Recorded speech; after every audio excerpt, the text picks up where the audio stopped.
Hello, good morning mga kahiwi pams.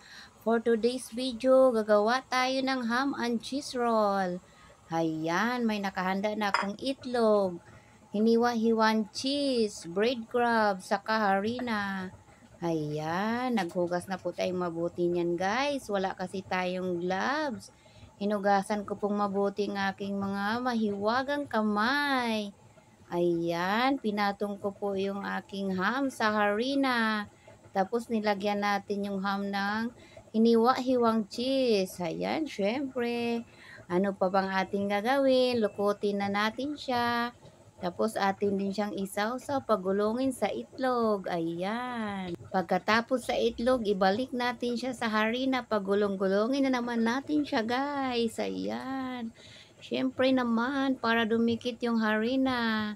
Tapos balik natin ulit sa itlog. Tsaka natin ulit pagulungin sa breadcrumbs guys. Ayan. Ayan siya oh. Ayan, dumikit na yung breadcrumbs sa harina guys. At wala tayong ibang gagawin kundi ilutuin na natin sa mainit na mantika. Ayan. Ayan na siya.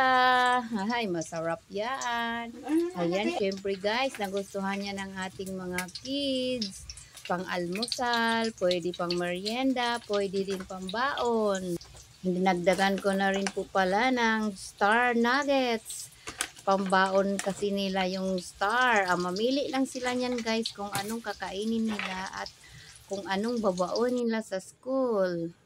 Ayan, nagsimula na silang kumain. Ayan guys, thank you for watching. Salamat. God bless us all.